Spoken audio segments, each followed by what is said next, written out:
सर्वार्थ साधिके शरण्ये त्र्यंबके गौरी नारायणी नमोस्तुते। अम्बे तू है जगदम्बे काली, जय दुर्गे खप्पर वाली, तेरे ही गुण गाए भारती। ओ मैया हम सब उतारें तेरी आरती। तू है जगदम्बे काली, जय दुर्गे खप्पर वाली, तेरे ही गुण गाए भारती। ओ मैया हम सब उतारें तेरी आरती। अम्बे तू है जगदम्बे काली, जय दुर्गे खप्पर वाली, तेरे ही गुण गाए भारती। हो मैया हम सब उतारें तेरी आरती।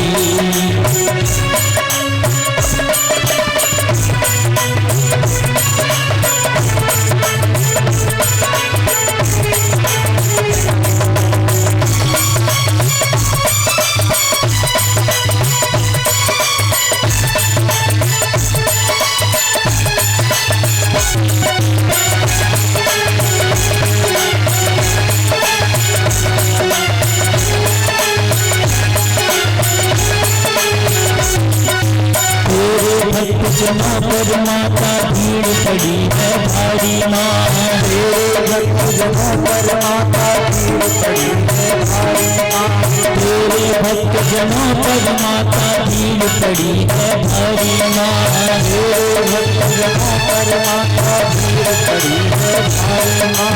दानव दल पर टूट पड़ो माँ, दानव दल पर टूट पड़ो माँ, करके सिंह सवार साचा सिंह के बलशाली, हंसे वाली दुनिया के टुकड़े की आरती। ओ मैया हम सब उतारें तेरी आरती। जय दुर्गे खप्पर वाली, तेरे ही गुण गाए भारती। ओ मैया हम सब उतारें तेरी आरती।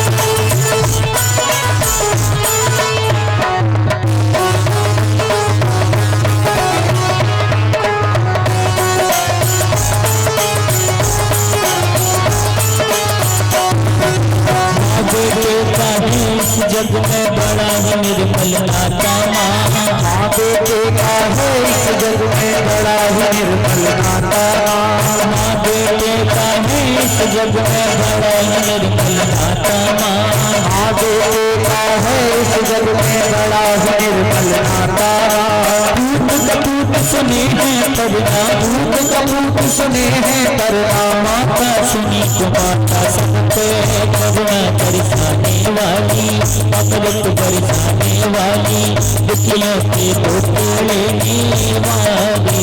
ओ मैया हम सब उतारें तेरी आरती।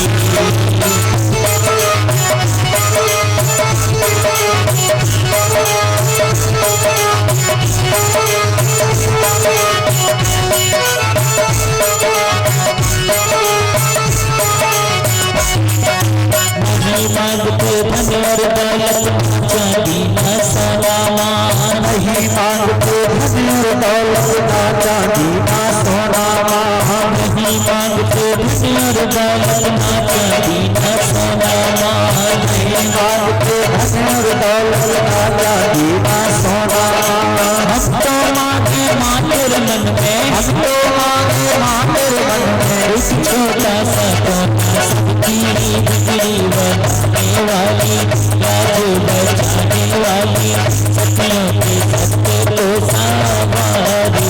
ओ मैया हम सब उतारें तेरी आरती। जगदम्बे काली, जय अंबर वाली तेरे गुण गाए आज। ओ मैया हम सब उतारे तेरी आरती।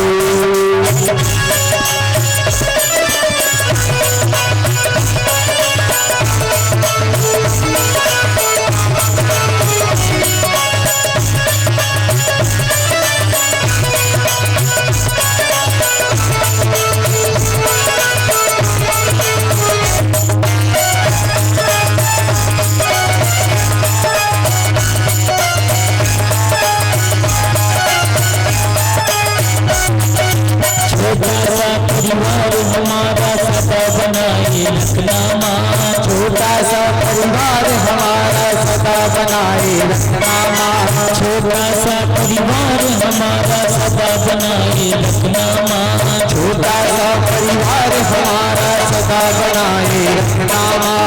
हम दुखियों पे हो मेरी मैया, हम दुखियों पे हो मेरी मैया, हम दुखियों पे हो मेरी मैया, हम दुखियों पे हो मेरी मैया। कृपा बनाए रखना सबकी बिगड़ी बनाने वाली, लाजे बचाने वाली, दुखियों के दुख को मारे। ओ मैया हम सब उतारे तेरी आरती। अम्बे तू है गजरंबे वाली, जय देवी अम्बर वाली, तेरे गुण गाए आरती। ओ मैया हम सब उतारे तेरी आरती।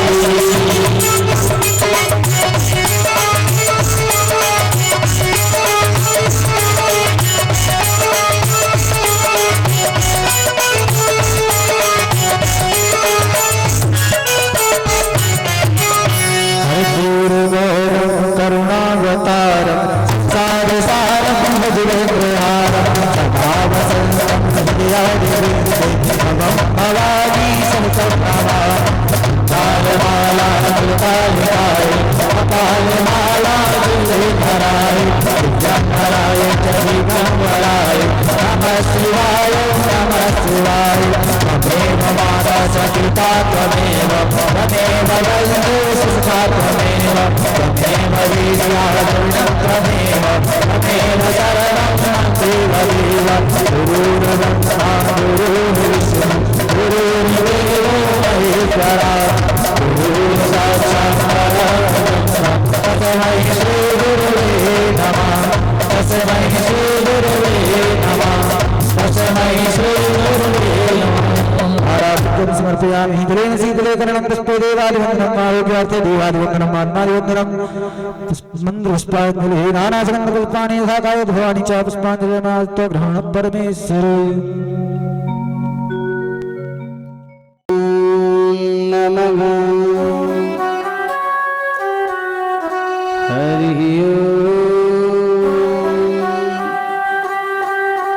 ओम हनुमते नमः।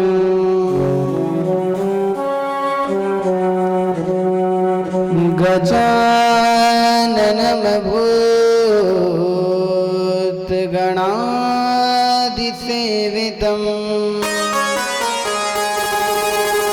कपित्थजम्बूफलचारुभक्षणम् उमाश्रुतं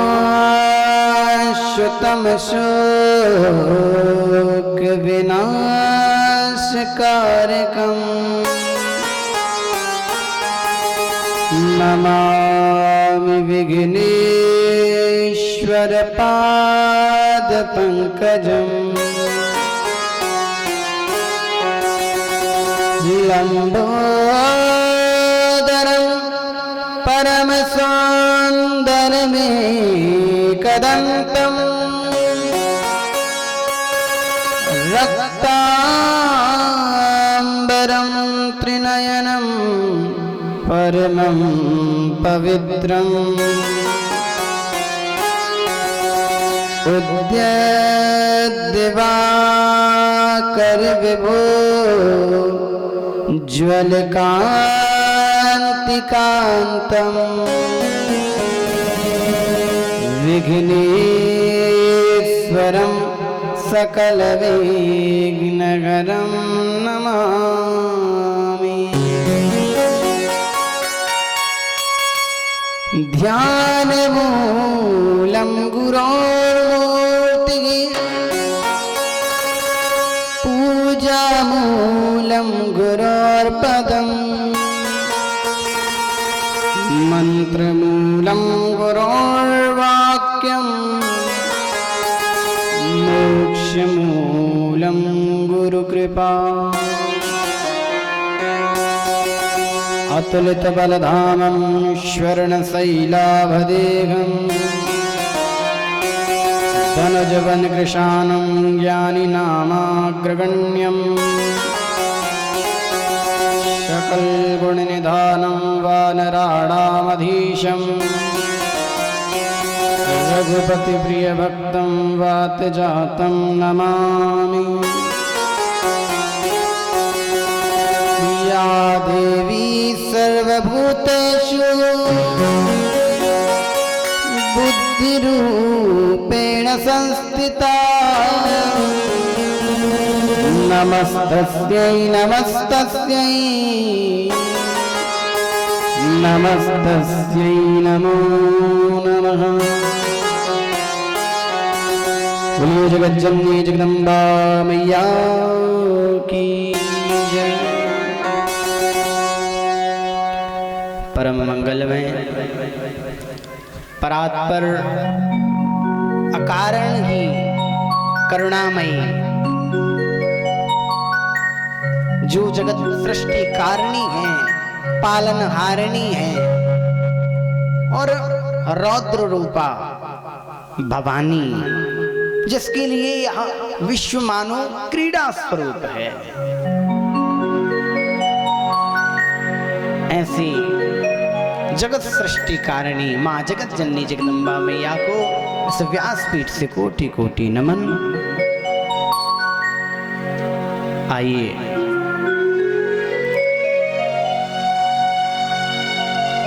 इस कथा पांडाल पर विराजमान आप समस्त भक्तों के हृदय में निवास करने वाली माँ जगत जननी जगदम्बा मैया को भी कोटि कोटि प्रणाम। और जहां तक मेरी आवाज जा रही हो, जिनके कर्ण में यह स्वर सुनाई दे रहे हैं, उन भक्तों को और YouTube एवं Facebook के माध्यम से देख रहे आप समस्त भक्तों को भी इस व्यासपीठ से प्रेम भरा राधे राधे, जय माता दी। आज कथा का 6वां दिवस। आइए कथा में प्रवेश करने से पूर्व अपनी मन तथा वाणी को पवित्र करते हुए, मैया का संकीर्तन करते हुए कथा में प्रवेश प्रेम और भाव से।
जय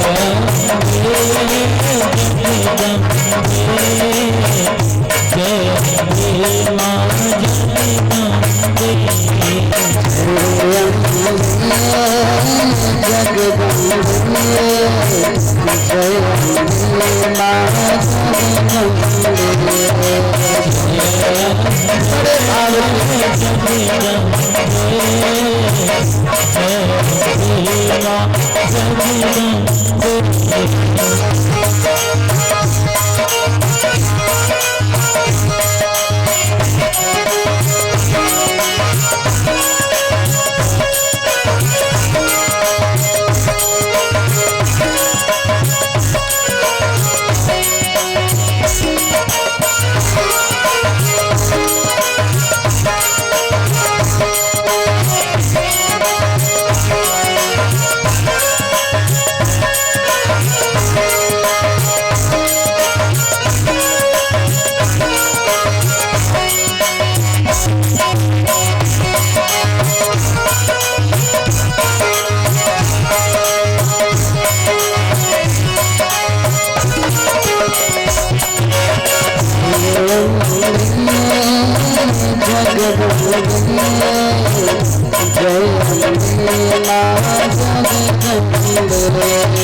मेरे प्राणों से प्यारे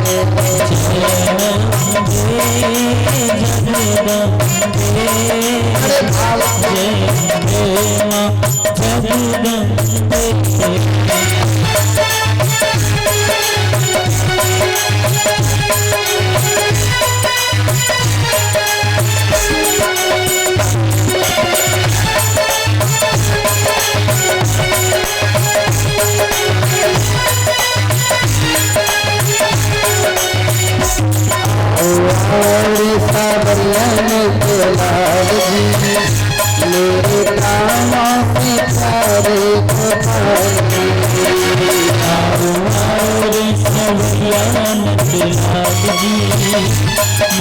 प्राणों से प्यारे गोपाल जी।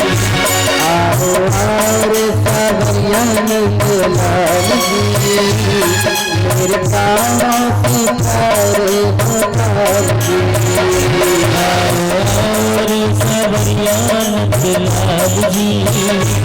मेरे प्राणों से प्यारे गोपाल जी, मेरे प्राणों से प्यारे गोपाल जी, मेरे प्राणों से प्यारे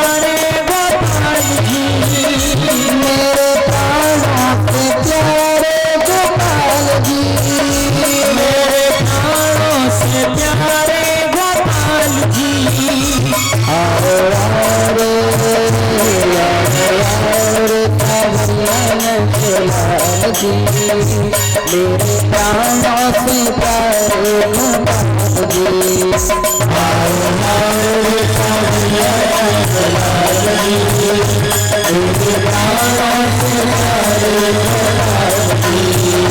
आओ रे लाल जी, मेरे प्राणों से प्यारे गोपाल जी। आओ रे गोपाल जी, मेरे प्राणों से प्यारे गोपाल जी। आओ रे गोपाल जी, मेरे प्राणों से प्यारे गोपाल जी। आओ रे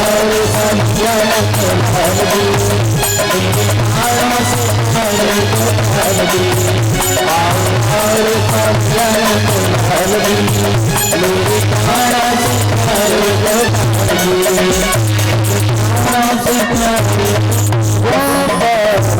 जी। 8 श्लोक में जानिए प्रथम अध्याय प्रयोग।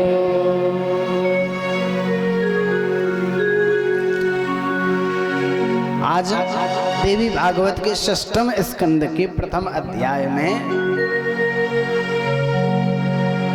त्रिशिरा नाम के ब्राह्मण का कथन है। त्रिशिरा कौन है? तो कहते हैं कि त्वष्टा नाम के ब्राह्मण थे। उन त्वष्टा नाम के ब्राह्मण ने यज्ञ करके, चूंकि इंद्र से कुछ उनकी वैमनस्यता होती है। वैमनस्यता अर्थात सरल भाषा में कहा जाए तो मन मुटाव। तो इंद्र से वैमनस्यता होने के कारण उन्होंने एक यज्ञ किया। अब यज्ञ किया तो उस यज्ञ से उन्होंने एक ब्राह्मण पुत्र को प्रकट किया यज्ञ कुंड से, जिसका नाम तो सर्वप्रथम रखा गया विश्वरूप। विश्वरूप क्यों रखा गया? क्योंकि सारे विश्व को वो मोहित करने वाला था। मोहित करने वाला क्यों था? क्योंकि उसका एक सर नहीं, दो सर नहीं, बल्कि तीन तीन सर थे, इसलिए उसे त्रिशिरा भी कहा जाता था। ब्राह्मण पुत्र था, पहली बात, क्योंकि इस मृत्यु लोक में 84 लाख योनियों में सर्वश्रेष्ठ योनि कौन सी है? कौन सी योनि है सर्वश्रेष्ठ?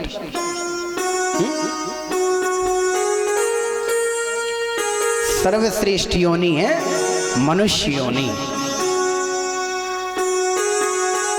कहा है ना तुलसीदास जी ने, बड़े भाग मानुष तन पावा, बड़े भाग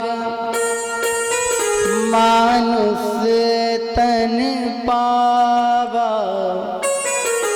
सुर दुर्लभ सब ग्रंथन गावा, सुर दुर्लभ सब ग्रंथन गावा। ये देखो, रोको माता राम को, पकड़ना, पकड़ लो थोड़ा सा, बैठ जाओ कोई यहाँ पर, देखना थोड़ी, सब ऐसे आते रहेंगे ऊपर तो फिर तो हो गई कथा। प्रेम से बोलो।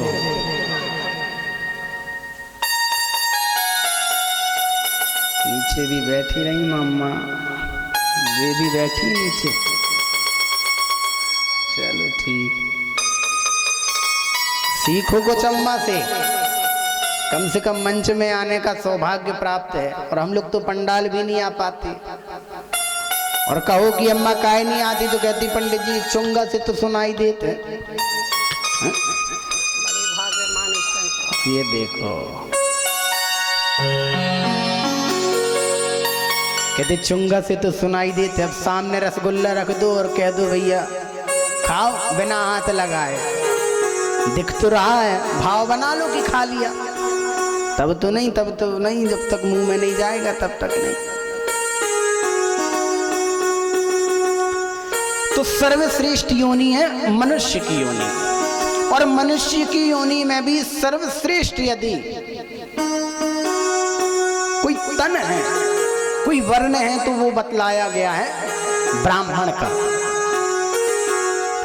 क्योंकि हमारे सनातन धर्म में, हमारे हिंदू धर्म में 4 प्रकार के वर्ण की व्यवस्था है, ब्राह्मण, क्षत्रिय, वैश्य और शूद्र। ये चारों के चारों परमात्मा के शरीर से ही उत्पन्न है। मंत्र आता है, ब्राह्मणोस्य मुखमासीत् बाहुराजन्यः कृतः, ऊरू तदस्य जद्वैश्यः, पदभ्यागुं शूद्रो अजायत। ब्राह्मण भगवान के कहां से उत्पन्न है? मुख से। ब्राह्मणोस्य मुखम आसीत् राजन्यः कृतः। क्षत्रिय कहां से उत्पन्न हुआ है? बाहु से। बाहु राजन्यः, राजा जो शब्द प्रयोग किया गया वो क्षत्रिय के लिए किया गया। ऊरू तदस्य जद्वैश्यः, ऊरू अर्थात पेट, उधर से किसका उत्पन्न है? वैश्य। और पदभ्यागुं शूद्रो अजायत, शूद्रों की उत्पत्ति कहां से हुई है? चरण से।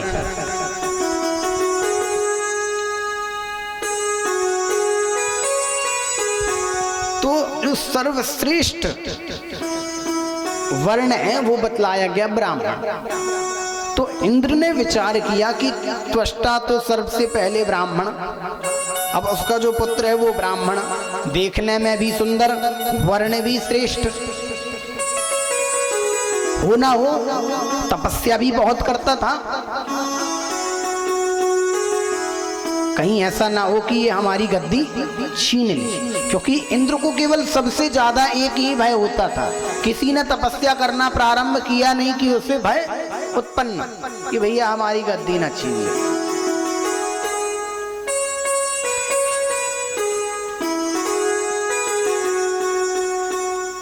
अब वही हाल हुआ, इंद्र क्या करता, सबसे पहले तो भंग करने के लिए अप्सराओं को ही भेजता, कामदेव को भेजता कि इनका तपोभंग, तपस्या भंग हो जाए।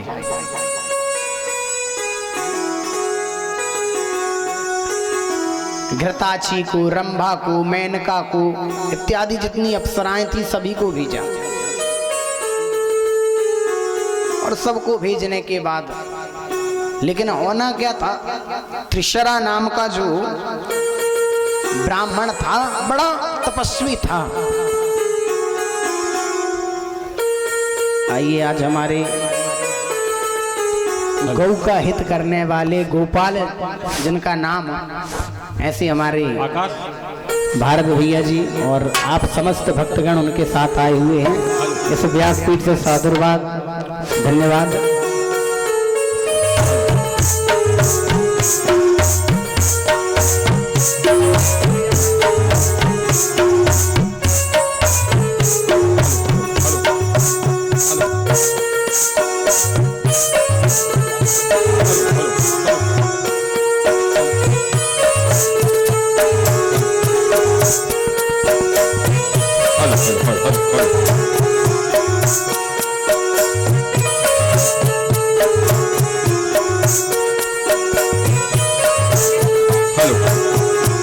हमारे मानव अधिकार संगठन के सभी प्रतिनिधियों का व्यासपीठ के माध्यम से मैं सभी का वंदन स्वागत करता हूँ। सभी गो भक्तों का मैं इस मंच के माध्यम से उनका स्वागत करता हूँ।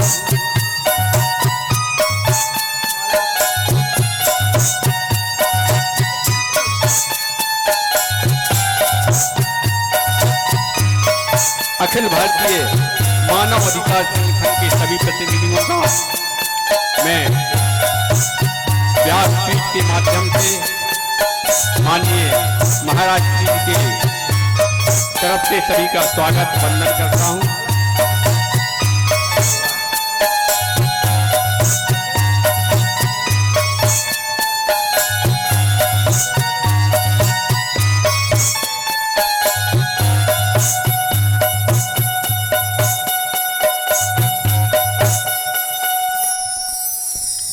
बोलिए बाके बिहारी लाल की जय, प्रेम से बोलो।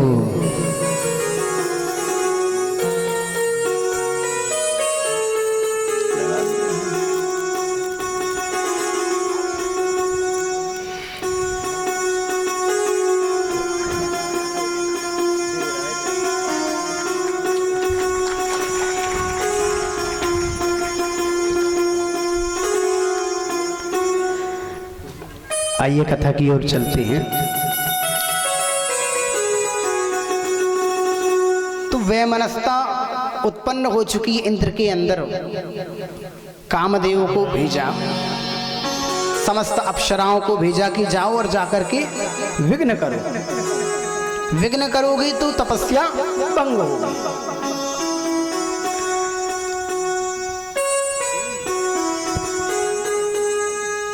पहुंच गए।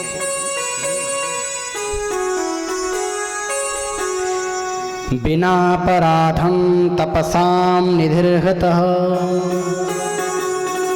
सचीपति पापमत्र दुरात्मना फलं किलायं तरसा कृतस्य प्राप्नोतु पापी हननोद्भवस्य।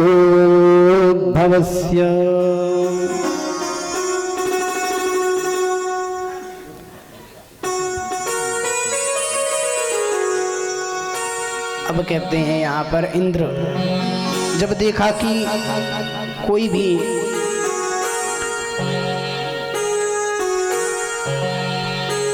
इन त्रिशिरा का वध नहीं कर पा रहा है, त्रिशिरा का तप भंग नहीं कर पा रहा है, तो फिर उसे केवल एक ही उपाय सूझता इंद्र को। यदि तपस्या भंग नहीं कर पाता तो फिर उसका वध करने का विचार करने लगे। अब जब वध करने का विचार आया तो इंद्र पहुंच गए और इंद्र ने अपना वज्र निकाल करके प्रहार करना चाहा। जो ही प्रहार किया तो जो त्रिशिरा नाम के ऋषि थे, त्रिशिरा नाम के मुनि थे, ब्राह्मण देवता, वो जमीन पर गिर गए। पर्वत जैसा जिनका आकार, जिनका शरीर, जिनका वह देह, और वो धड़ से गिर गए। परंतु फिर भी एक ज्योत से चमक रही थी। जब इंद्र ने समीप आकर के देखा, त्रिशिरा के समीप में जैसे ही देखा तो उन्हें क्या देखा, एक युवक जो बिल्कुल सूर्य के समान तेजस्वी था। उसका नाम था तक्षा।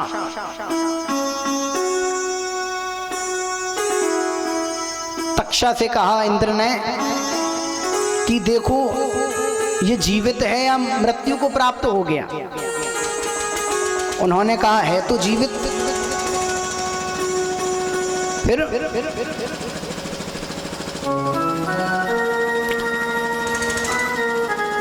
अब मारने का उन्होंने अभिप्राय बना लिया। इंद्र ने विचार किया यदि मैं मारूंगा तो लोग मुझ पर पता नहीं मुझे क्या क्या कहेंगे। तो इंद्र ने विचार किया सांप भी मर जाए और लाठी भी ना टूटे, और तक्षा को कहा कि तुम इसे मार दो। तक्षा ने कहा देखिए ये तो ब्राह्मण देवता है, पहली बात। दूसरी बात, किसी ब्राह्मण को ऐसे ही बिना अपराध के कैसे मार दिया जाए। तो तक्षा को लोभ देने लगे। क्या लोभ दिया कि तुम इसे यदि मार दोगे तो हम तुम्हें यज्ञ में भाग दिलवाएंगे। यज्ञ में भाग मिल जाना अर्थात पद प्राप्त हो जाना। अब ये बताइए पद कौन नहीं चाहता आज के समय में। हर एक इंसान चाहता है कि मुझे ये पद मिल जाए, मुझे वो पद मिल जाए।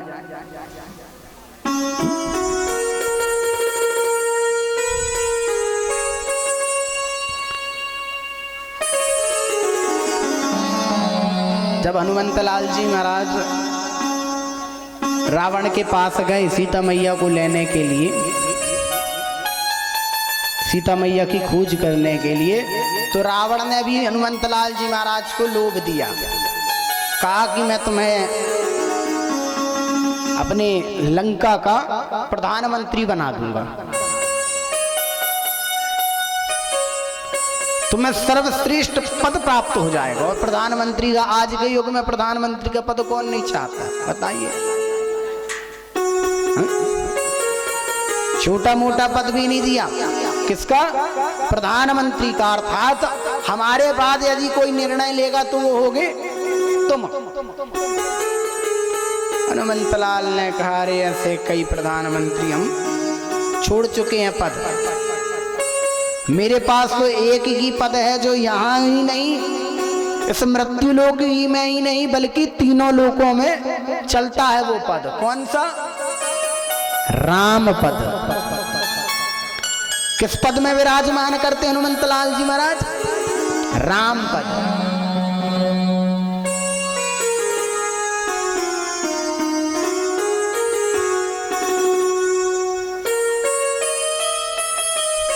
और वो पद दिलाने के लिए कौन है? सर्वप्रथम कौन आता हो उस पद को दिलाने के लिए?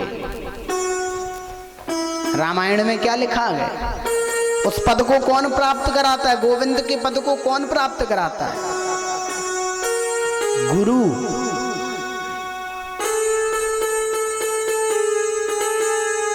गुरु की बड़ी विशेषता है।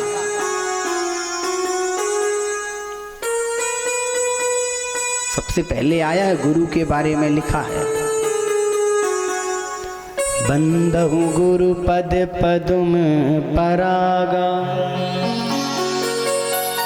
सुरुचि सुबास सरस अनुरागा।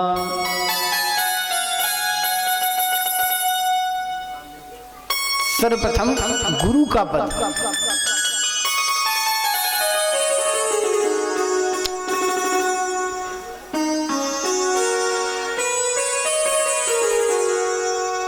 कल भी बतलाया था और आज पुनः बतलाता हूं कि गुरु को जो विशेषता है गुरु की, उसे हमें जीवन पर्यंत नहीं भूलना चाहिए। हमारा जीवन का सबसे पहला गुरु कौन होता है? कौन है पहला गुरु? क्या बात है। पहली गुरु है मां।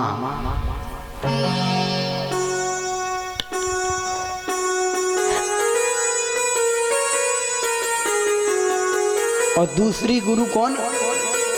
जो हमें शिक्षा प्रदान करती है, जिसे हम स्कूल टीचर भी कहते हैं।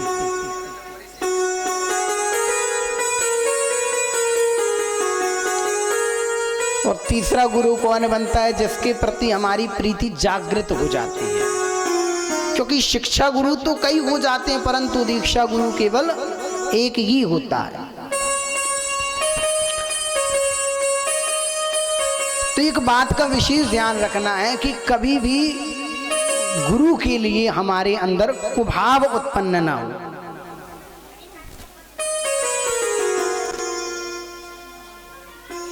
अब होता यह है कि पता चले यदि किसी के गुरुजी चले गए हों धाम छोड़ के, कई ऐसे व्यक्ति आए हमारे पास, भक्त आए, कहने लगे गुरुजी हमें आपसे दीक्षा लेनी है। हमने कहा ठीक है, नियम सारी बतलाए, लेकिन हमने कहा पहले ये तो बताओ कोई गुरु बनाया कि नहीं? कहते हाँ बनाए, लेकिन वो चले गए। मैंने कहा भाई चले गए तो उनका पद हम तो प्राप्त नहीं कर सकते। गुरु केवल जीवन में एक ही होता है, इष्ट एक ही होता है, प्रेम एक ही होता है और एक से ही होता है।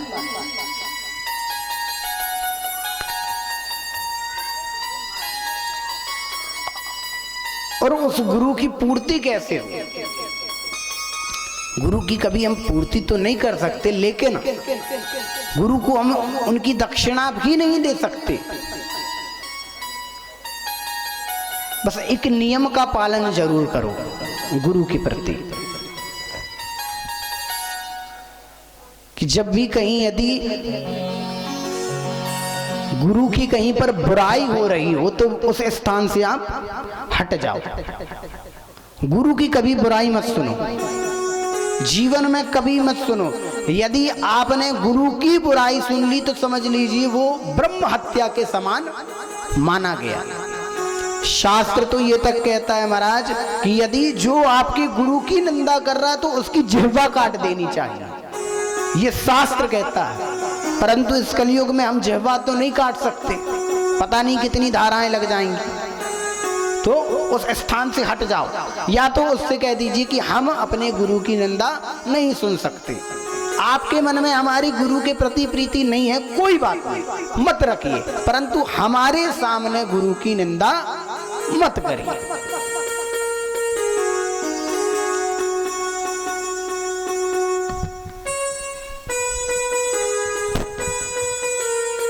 तो कहने का अभिप्राय ये है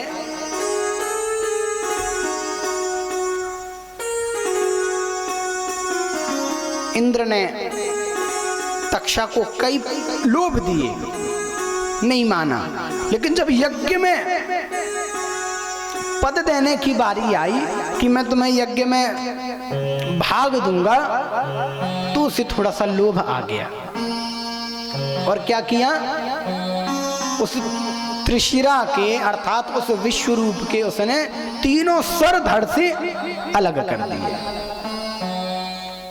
जब तीनों सर धड़ से अलग किए तो उसमें एक विशेषता थी, तीनों सर से, तीनों मुख से, एक मुख से वो सोम रस का पान करता था, एक मुख से वेदों का पाठ करता था और एक मुख से दिशाओं का निरीक्षण करता था। तो कहते हैं जिस मुख से वो वेदों का पाठ करता था उस मुख से निकला कौन, कपूत, कपूत नाम का पक्षी। दूसरा जिससे वो दिशाओं का निरीक्षण करता था उससे तीतर नाम का पक्षी निकला। और तीसरा जिससे वो सोम रस का पान करता था, मद्यपान करता था, उस मुख से निकले कौन, गौरैया। गौरैया नाम का एक पक्षी भी होता है। और तीनों पक्षी, तीनों प्रकार के पक्षी निकल करके मुख से और स्वर्ग की ओर चले गए। अब यहां पर जैसे ही त्वष्टा को यह पता चला कि मेरे पुत्र को, मेरे त्रिशिरा को, इतने महान पुत्र को जो इतना विद्वान है, इसे इंद्र ने और मरवा दिया, बड़ा क्रोध आया। क्रोध के आवेश में आकर के उसने पुनः अब लगातार 8 रात्रि तक यज्ञ करता रहा, 8 रात्रि तक यज्ञ किया और पुनः उस यज्ञ कुंड में एक और पुत्र को उत्पन्न किया, जिस पुत्र का नाम हुआ व्रत। व्रत नाम का पुत्र ने जन्म लिया। पुत्र ने जैसे ही जन्म लिया तो उसने प्रार्थना की, पिताजी आदेश कीजिए, मेरे लिए क्या आदेश है। पिताजी ने आदेश दिया, भैया जाओ, अभी तो आपको जाकर के तपस्या करनी है, तपस्या करो, तप करो। कुछ समय बाद तपस्या करके जैसे ही लौटे,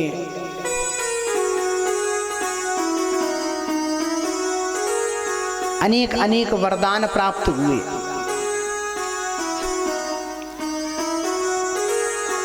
और बहुत ही सुंदर वरदान प्राप्त हुआ। कौन सा वरदान?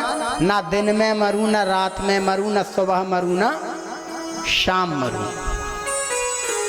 ये 4 वरदान प्राप्त थे। और ज्यादा गहराई में मत जाइएगा, नहीं तो वो हिरण्यकश्यप बन जाएगा, है ना।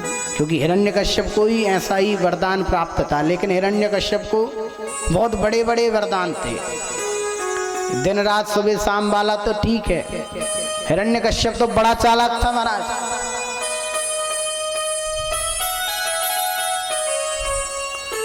उसकी चालाकी का तो क्या कहना।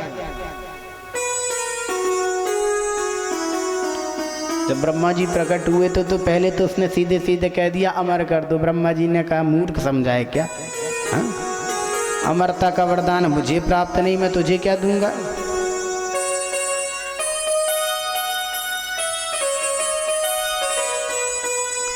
हमारे एक भाई साहब हैं, पंडित जी हैं, वो भी पंडिताई करते हैं और बहुत अच्छे कथावाचक भी हैं। उम्र हो गई लगभग 32 वर्ष।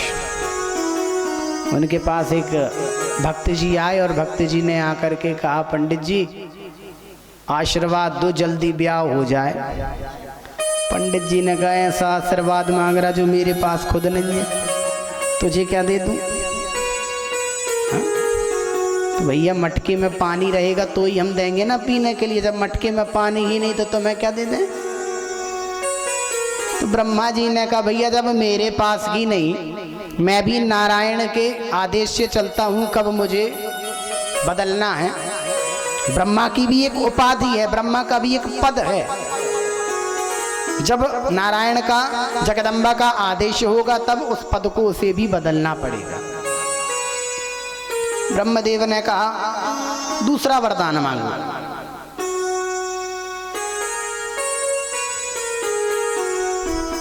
अच्छा, कहने लगा ठीक है, ना दिन में मरू, ना रात में मरू, ना सुबह मरू, ना शाम मरू, ना आगे मरू, ना पीछे मरू, ना अंदर मरू, ना बाहर मरू, ना ऊपर मरू, ना नीचे मरू, ना नर से मरू, ना दैत्य से मरू, ना गंधर्व से मरू, ना किसी अप्सरा से मरू। अनेक प्रकार के जितने जीव जंतु हैं सबका उसने वरदान मांग लिया, सबका।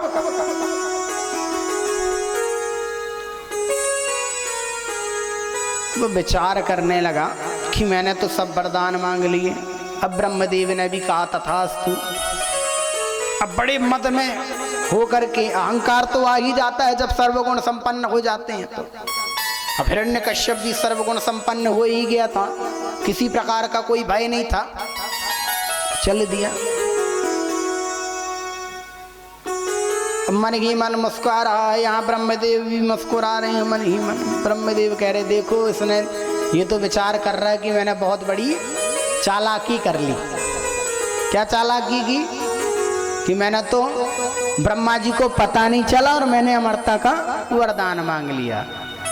लेकिन एक बात बता दूं, बुजुर्गों का पार कोई नहीं पा सकता। कथा सुनी कि नहीं? बुजुर्गों का पार कोई नहीं पा सकता। एक बार की बात है, जबलपुर से वृंदावन की ओर कुछ लड़के जा रहे थे। कहाँ? वृंदावन दर्शन करने। ट्रेन में बैठे, यही मदन महल स्टेशन से बैठ के जा रहे थे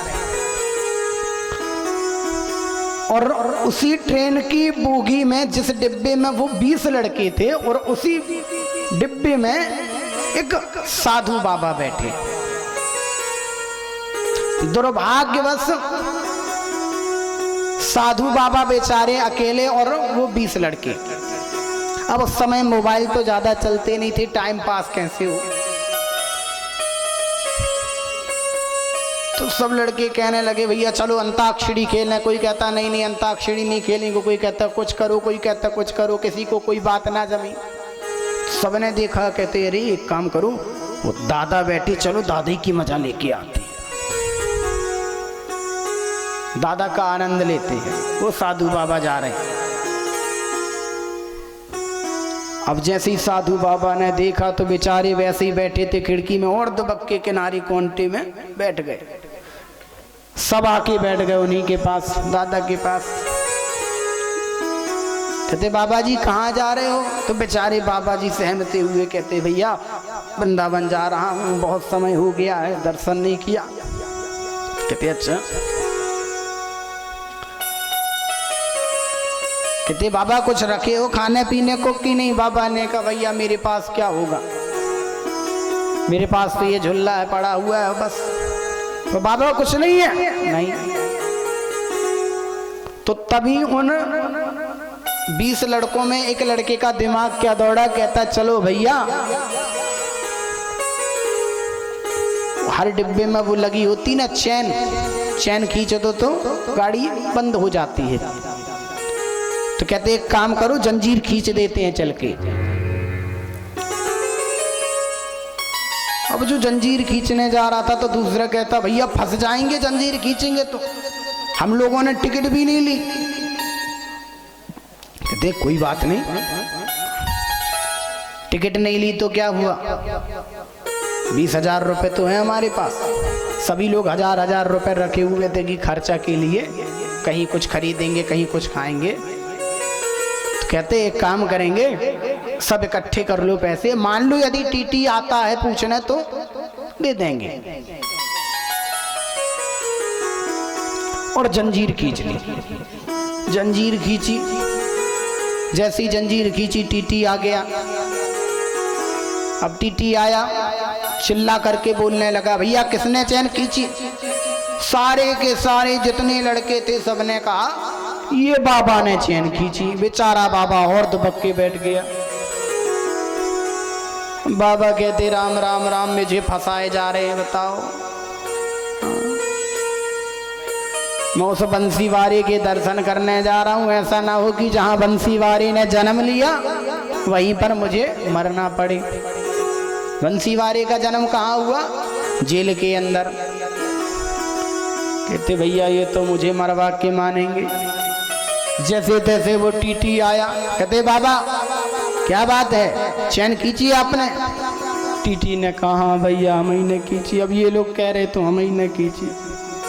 काहे खींची? क्या करें भैया, खींचना पड़ा। अब मैं अकेला असहाय।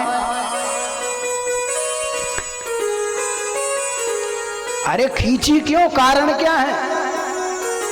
कहते मैंने कहा भैया मैं बोगी में अकेला हूँ और मेरे झोला से 20,000 रुपए गायब हो गए हैं, जरा चेक करो इनमें से किन के पास है। अब बाबा ने बताया, टीटी ने जब चेक किया तो उनमें से एक पीली टी शर्ट पहन के बैठा था एक लड़का जिसके पास 20,000 रुपए जमा थे।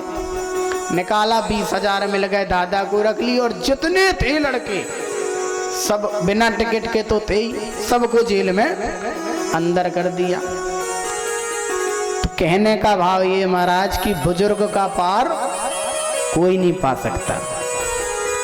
ये विचार कभी मत करना कि भैया बूढ़े बाबा हैं तो चल जाएगा।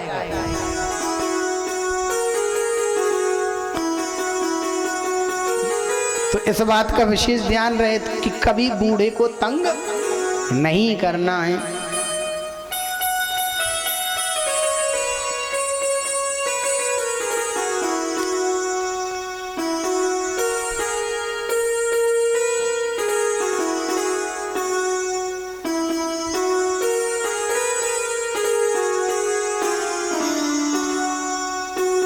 प्रेम से बोलो, सारे बोलो।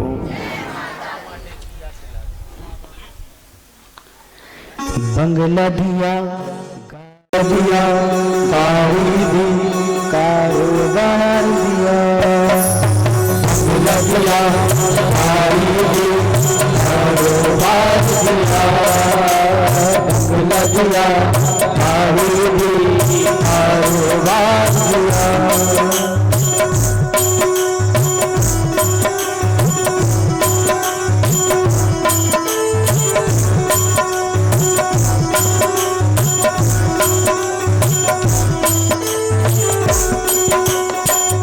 दिया, गाड़ी भी दी, कारोबार दिया दिया दिया। बंगला दिया, गाड़ी दी, कारोबार दिया। दौलत दी, शोहरत दी, अच्छा परिवार दिया। दौलत दी, शोहरत दी, अच्छा परिवार दिया। कमी नहीं छोड़ी मैया मेहर बरसाने में, कि हिम्मत वाला हूँ ये चर्चा है जमाने में। फिर भी रहूँ मैं परेशान मेरी माँ, दे दो दया का मुझे दान मेरी माँ। लगिया भारी भी, कारोबार दिया दिया दिया। दौलत दी, शोहरत दी, अच्छा परिवार दिया।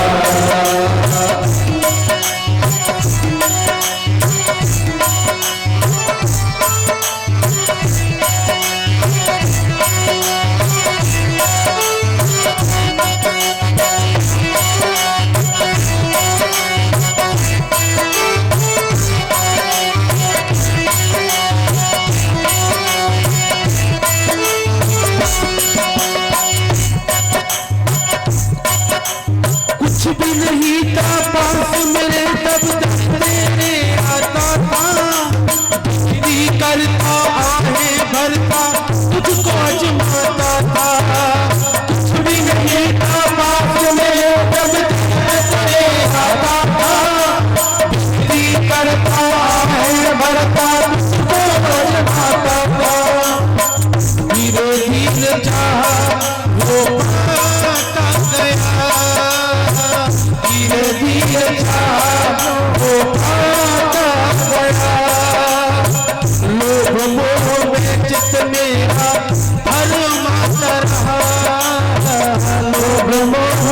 चित मेरा भरे माता जोड़ी नहीं जोड़ी मैया मेहर बरसाने में, कभी नहीं छोड़ी मैया मेहर बरसाने में। फिर भी रहूं मैं परेशान मेरी माँ, दे दो दया मुझे ध्यान मेरी माँ, दे दो दया का मुझे ध्यान मेरी माँ। लगिया खाड़ी दी कारोबार दिया दिया दौलत दी शोहरत दी अच्छा परिवार दिया।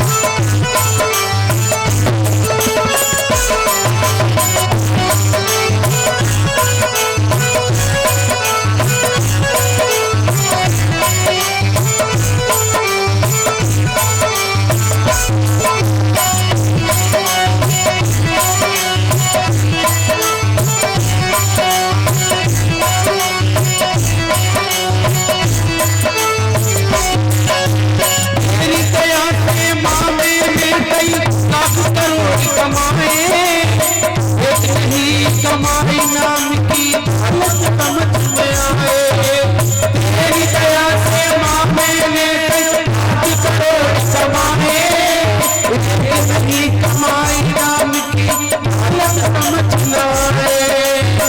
एक पल का भी चले आराम नहीं, धन मेरे पास में तेरा नाम नहीं, धन नाम मेरे पास आराम नहीं, फिर भी रहूं मैं परेशान मेरी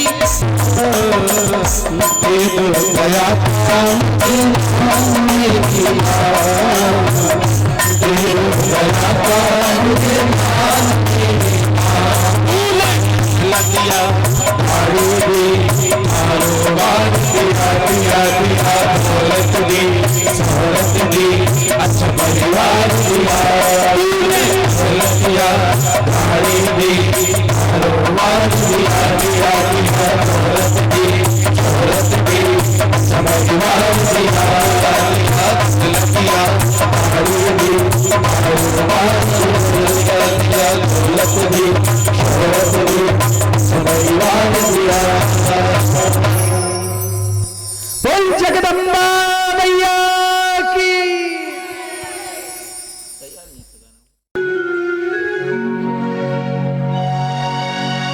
शाम तो भूल गए थे,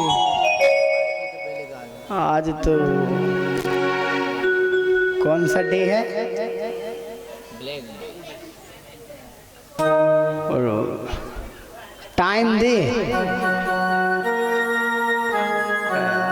वो वाला है ना, थोड़ा थोड़ा टाइम दे, ऐसा कुछ है क्या है अम्मा? कौन सा डे है आज?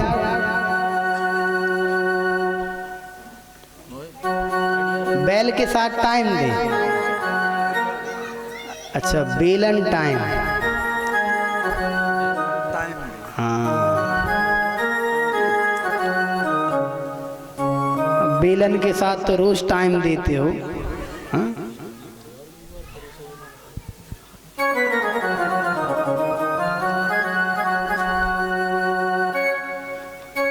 प्रेम से बोलो। कहते हैं त्वष्टा ने अब पुनः वृत्त नाम के एक महान असुर को उत्पन्न किया, जो ब्राह्मण तो था ही परंतु असुर भी था। असुर क्यों बना? तो यज्ञ बतलाया था ना, कितने प्रकार के यज्ञ हैं? 3, सात्विक, राजसी और तामसी। तो त्वष्टा ने इस बार कौन से यज्ञ से उत्पन्न किया? तामसी यज्ञ से। क्यों? क्योंकि उसके अंदर बदले की भावना थी कि इंद्र ने मेरे पुत्र को मारा है, तो अब मैं इंद्र को मारने के लिए एक और पुत्र को उत्पन्न करूंगा। और यज्ञ कुंड से अब किसे उत्पन्न किया? वृत्तासुर को। वृत्त नाम का जो असुर था उसका नाम पड़ा वृत्तासुर, जिसने तीनों लोकों में हाहाकार मचा के रखा महाराज।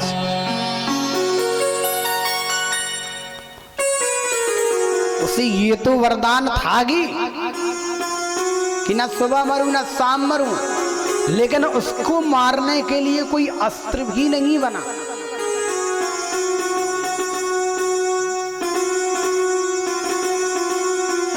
कैसे मरे?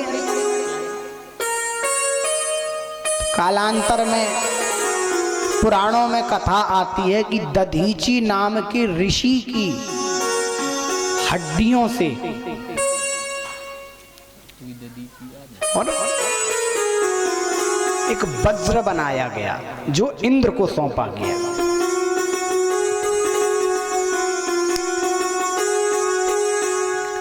और उस वज्र में दधीची मुनि की हड्डियां तो थी, साथ ही साथ उस वज्र के अंदर कौन था? भगवान विष्णु। और देवी भागवत में तो महाराज ये भी महिमा आती है कि भगवान विष्णु और इंद्र के कारण वृत्तासुर नहीं मरा, बल्कि देवी मैया की कृपा से और वृत्तासुर मरा। अब राजा जनमेजय कहते व्यास जी महाराज से, प्रभु हमने तो अभी तक यही सुन करके रखा था कि वृत्तासुर को मारने वाले केवल इंद्र थे और वज्र में स्थापित थे कौन? विद्यमान थे विष्णु भगवान।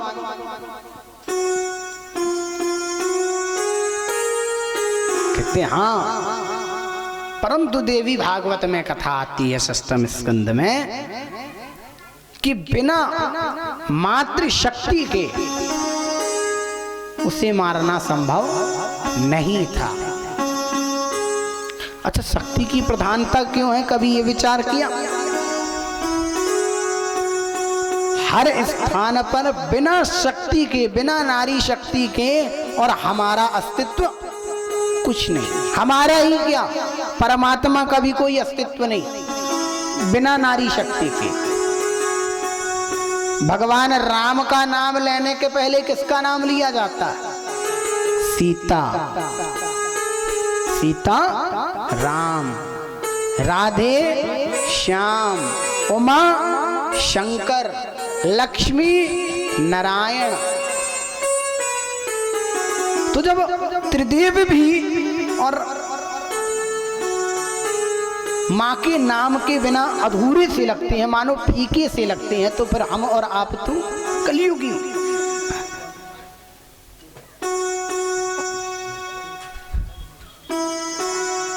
तो बिना देवी की कृपा से वृत्तासुर को भी नहीं मारा जा सकता।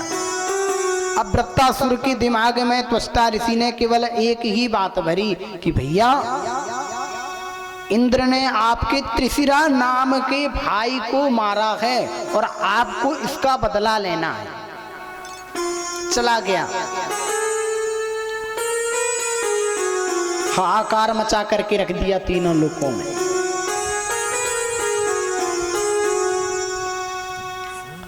अब बेचारा इंद्र भागता भागता पहुंचा ब्रह्मदेव के पास। अब ब्रह्मा जी ने कहा, भैया मैं तो वेद का पाठन करने वाला हूं, मेरे से तो कुछ होना नहीं है, एक काम करो भोले बाबा के पास चलो।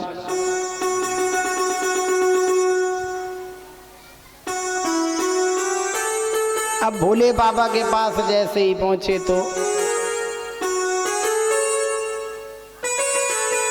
भोले बाबा मगन थे अपनी भक्ति में। भगवान शंकर के पास गए, शंकर जी से प्रार्थना की कि वृत्तासुर से हमारी रक्षा कीजिए। भोले बाबा ने कहा, भैया वृत्तासुर को तो मैं भी नहीं मार सकता, कहाँ चलें? कहते भैया हमें चलना पड़ेगा कहाँ? विष्णु के पास, नारायण के पास। नारायण के पास गए। नारायण भी कहते मधु कैटभ को भी मैंने 5000 वर्षों तक उनसे युद्ध किया परंतु जीत ना पाया, तो क्या करें?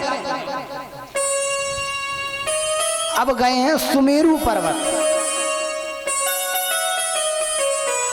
अब सुमेरु पर्वत में मां जगत जननी जगदम्बा मैया जो मंदार के पुष्पों से सुशोभित है। हम लोग स्तुति करते हैं ना नृत्य प्रति, जब आरती करते हो तो क्या स्तुति करते हैं? मंदार माला कुलिताल काये, कपाल माला शशि शेखराय।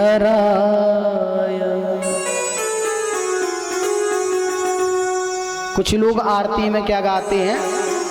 मंदार माला कुलताल काले, कपाल माला और शिव शेखराय।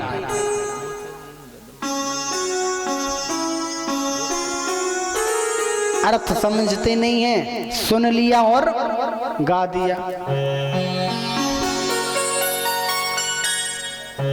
95% लोग गुरु की भी जो स्तुति करते वो भी ऐसे ही।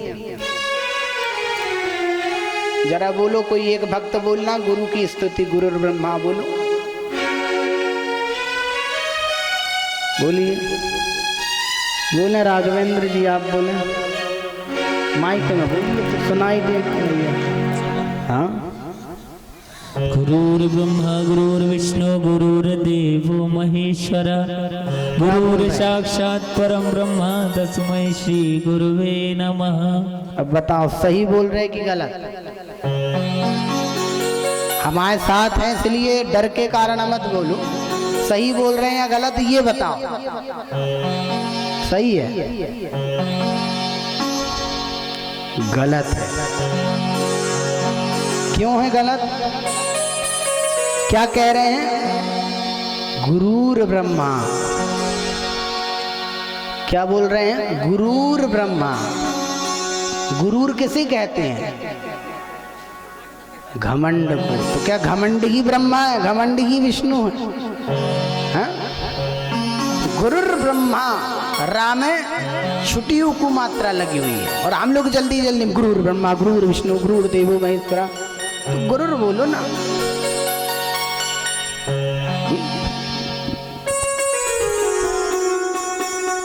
नहीं, हमने इनसे इसलिए बुलवाया ताकि आप लोग ये ना कहो कि पंडित जी जब कुछ बात थोपनी होती तो हमारे ऊपर थोप देते, अपनों को कुछ कहते नहीं हो।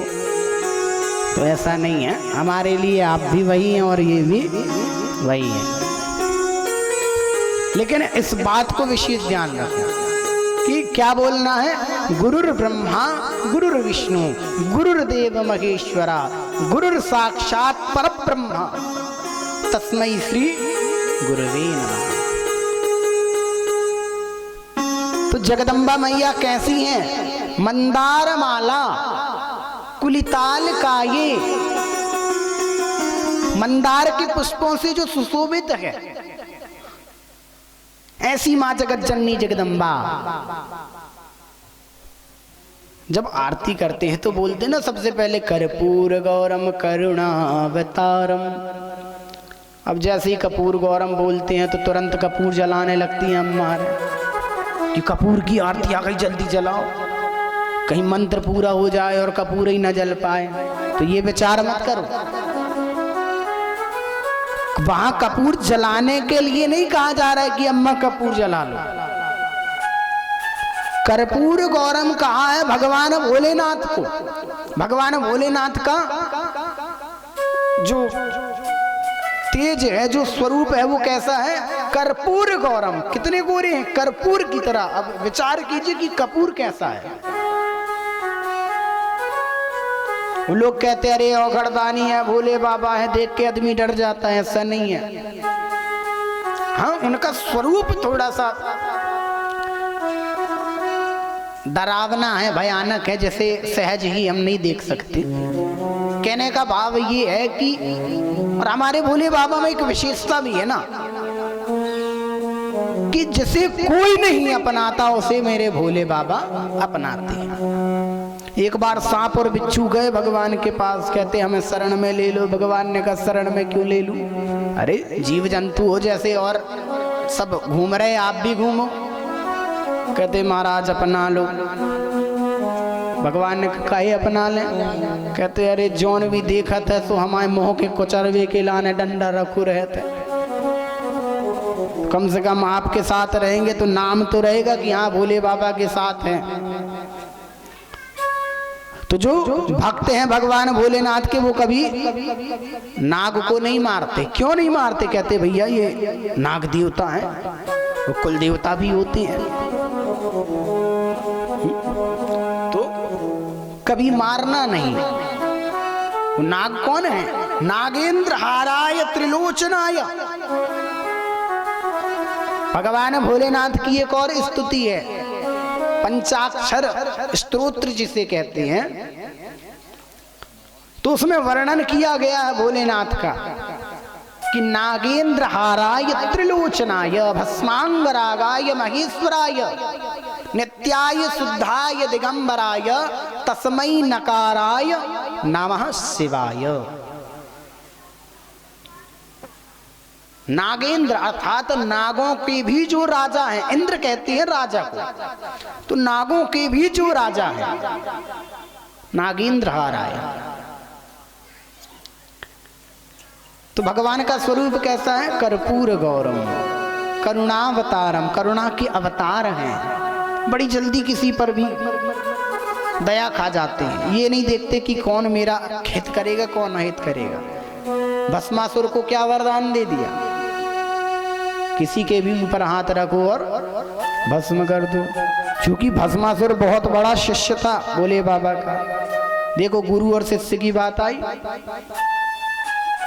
तो शिष्य ने कहा गुरुजी थोड़ा सा प्रैक्टिकल कर लूं क्या? कैसा प्रैक्टिकल? आपने वरदान दिया कि किसी के भी ऊपर हाथ रखो तो भस्म कर दूं, तो थोड़ा सा आप ही के ऊपर रख के देखूं क्या कितना असर पड़ता है।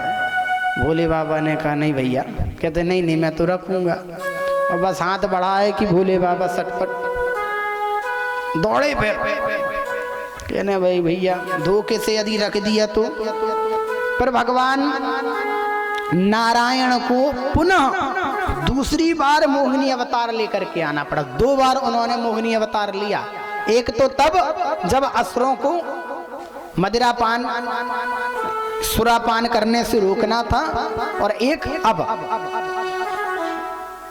इतने भोले हैं बेचारे, करुणा के अवतार हैं, करुणावतार। संसार सारम भुजगेंद्र हारम।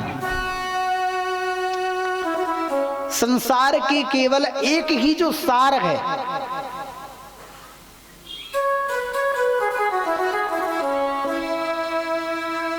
संसार का अर्थ क्या है? सनैघ सनैघ सरत इति संसार, जो धीरे धीरे सरकता जाए महाराज वही संसार है।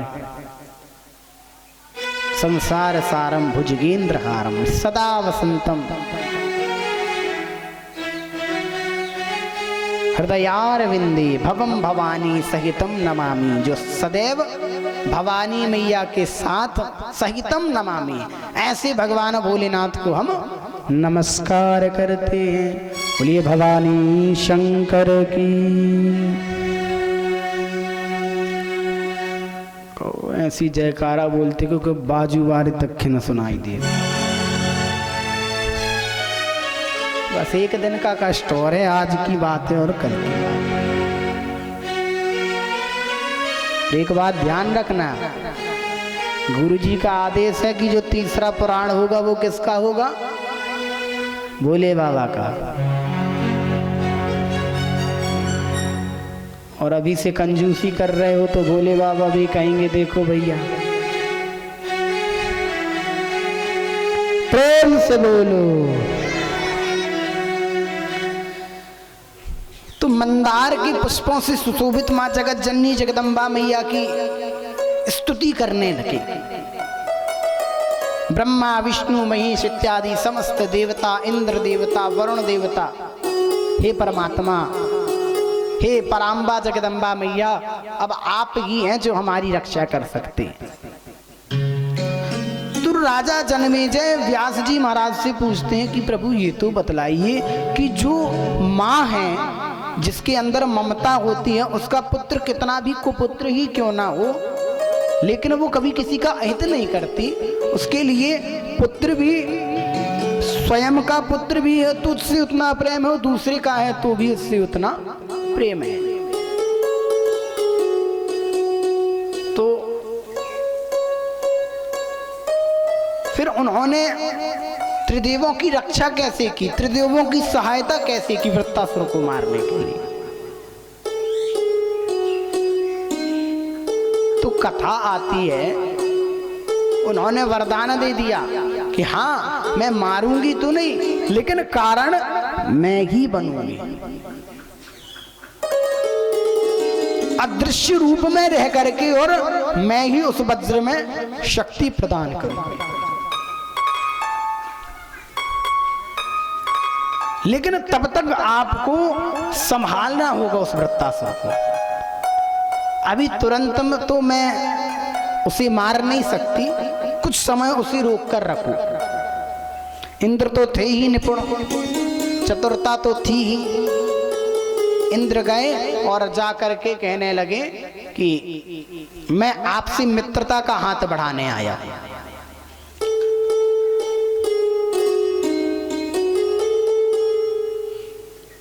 आप यदि कृपा करो तो मैं आपको अपने साथ ही, जिस प्रकार मुझे भाग मिलता है उस प्रकार मैं आपको, जिस प्रकार त्रिशिरा को लोभ दे रहा था, अब वृत्तासुर को देने लगा। क्यों? क्योंकि जिस समय युद्ध चल रहा था तो उस समय तो वृत्तासुर को मारना संभव नहीं था। क्यों? क्योंकि वरदान था, न सुबह मरू, न शाम को मरू, न दिन को मरू, न रात को मरू। तो एक ऐसा समय निकाल रहे थे इंद्रदेव कि कब गोधूली बेला आए और मैं इसे मारूं। गोधूली बेला का समय देख रहे थे। होना क्या, कुछ समय कालांतर की बात है,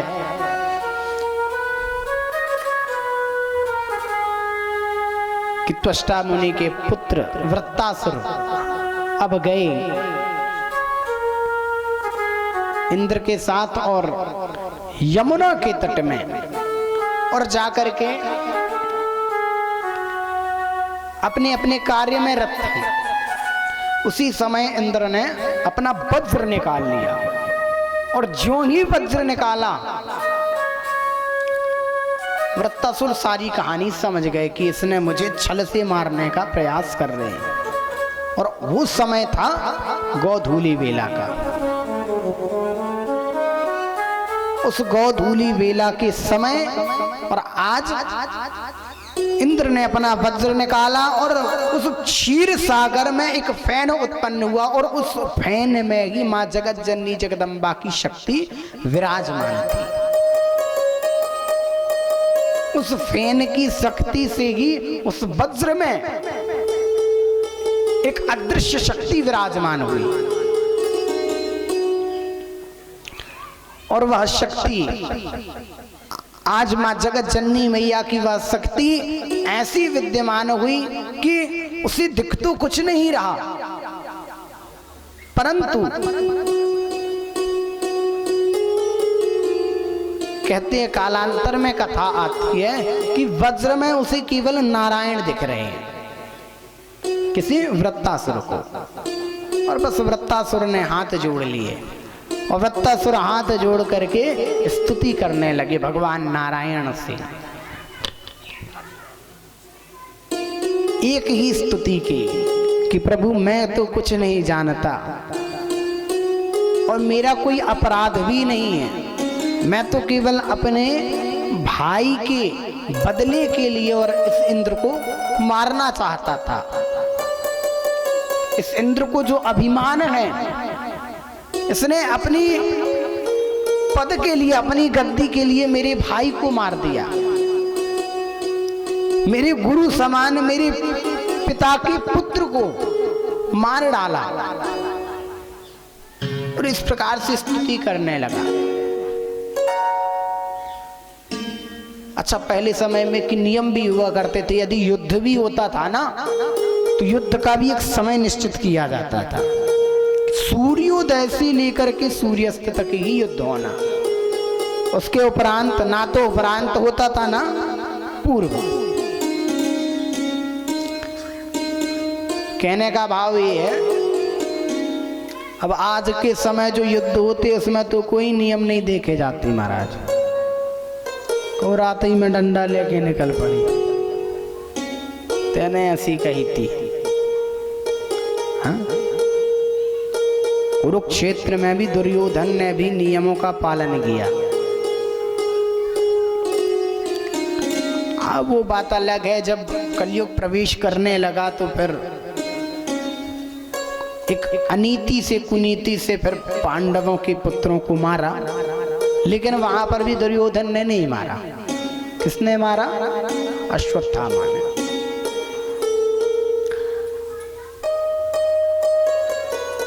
तो कहने का भाव ये है कि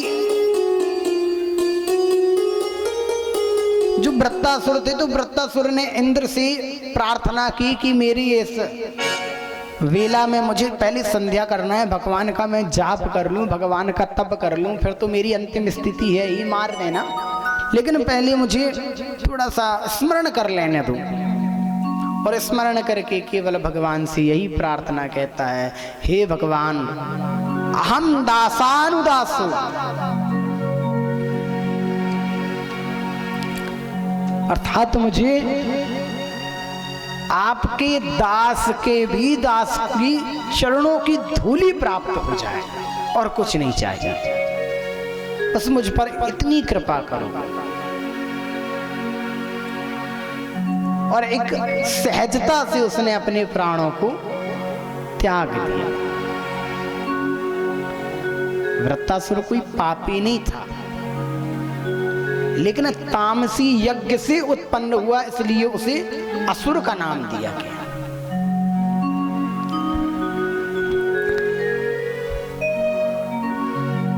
हरिश्चंद्र आख्यान पुनि नाना तीर्थ विलो, 12वें अध्याय में 74 श्लोक।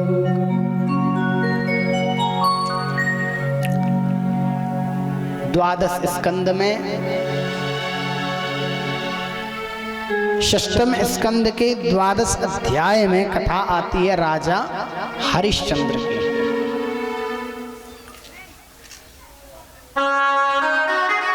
कहते ये राजा हरिश्चंद्र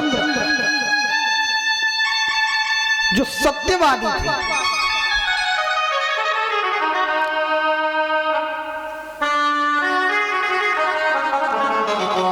बड़ी सुंदर कथा आती है। राजा हरिश्चंद्र को कौन नहीं जानता, लेकिन आज इन राजा ने भी अज्ञानतावश एक आइए, बड़े सौभाग्य की बात है कि हमारे बीच परम पूज्य श्री सत्येंद्र स्वरूप शास्त्री जी पधार चुके हैं। ध्यान मूलम गुरोर्मूर्ति पूजा मूलम गुरोर्पदम मंत्र मूलम गुरोर्वाक्यम मोक्ष मूलम गुरु कृपा। अज्ञानतिमिरान्धस्य ज्ञानाञ्जन शलाकया चक्षुरुन्मीलितं येन तस्मै श्री गुरुवे नमः। बड़े ही सौभाग्य की बात कि पिछले वर्ष की तरह पुनः आज हम समस्त शास्त्री नगर वासियों पर कृपा की और आपके ही आदेश से 18 पुराणों का यहाँ पर संकल्प लिया गया। बड़े सौभाग्य की बात और गुरुदेव से करबद्ध प्रार्थना की कुछ आशीर्वचन हम भक्तों को प्रदान करें।